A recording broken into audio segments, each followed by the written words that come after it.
5 things we learned at Half Moon Cay. We've never been to a cruise line private island before and we were skeptical. Would we just get trapped paying a lot more? Well, it was somewhat what we thought and a lot more of what we didn't expect. Here's some things we learned on that first trip. I'm Troy and this is the Port Lowdown. Half Moon Cay is a small private island owned by Carnival Corporation in the Bahamas, about 100 miles southeast of Nassau. Most of the island is actually undeveloped and used as a nature sanctuary. The remaining 50 acres to the west is the developed side, with a welcome courtyard and shopping complex, first aid, lockers, and a whole spread of amenities you can expect from any beach resort.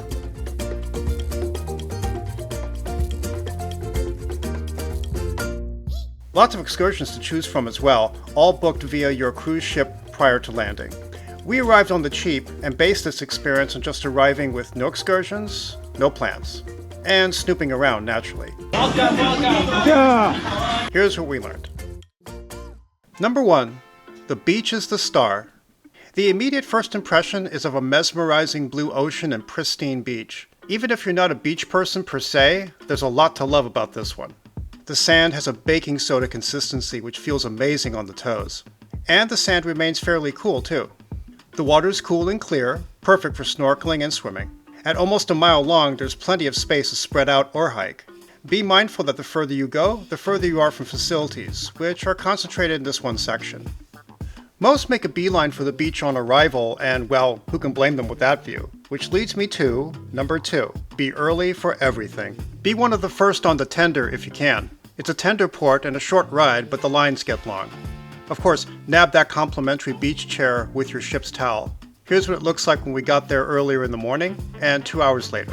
Not just that, of course. Here's what the entrance looks like early and 2 hours later.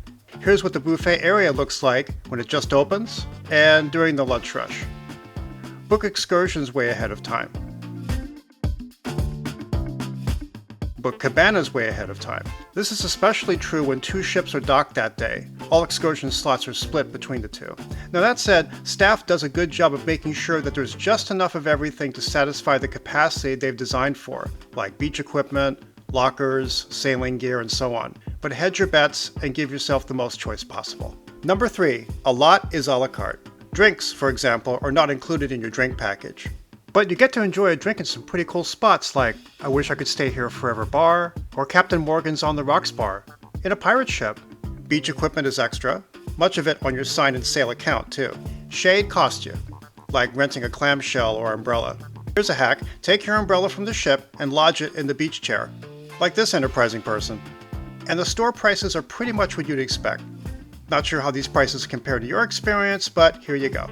Now that we expected, but on the other hand, number 4, the free stuff is pretty cool. Lying on the beach, free. Even with the crowds, it's still great, especially if you park yourself further afield. Enjoying some peace at the Bahamian church, free.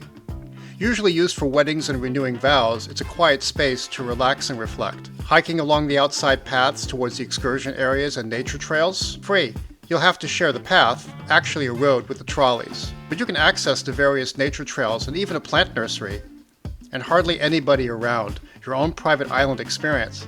The basketball, volleyball, and Club How kids play area is also free. And of course, the barbecue lunch with non-alcoholic drinks and ice cream is complimentary. Chasing chickens at the dining area, not advised. And if you have no real plans, at least get a beach chair early and kick back. With that beach, of course. By the way, if you're finding this video useful, hit us up with a like. And consider subscribing. We put out videos every week. Also check us out on our social. Your support means the world to us. Thank you so much. And finally, number 5, cabanas could be a good value. The sticker price might be high, but for a larger group it could make sense. They all have base features like AC, fans, dining table, loungers, beach gear. But larger ones are 2-story and come with a hot tub, larger dining area, food, and butler service. Additional services like meal packages and massages can also be ordered. So, is it worth the markup? Well, doing a per-person cost and the convenience of having shaded accommodations, that amazing view, and even, in the larger ones, private bathrooms, we'd say so. And when you reserve, your space is held, so you don't have to stress about being too late. As always, however, book way ahead. Even going cheap, we thoroughly enjoyed our time here, if only for that beach. Have you been here? Leave a comment.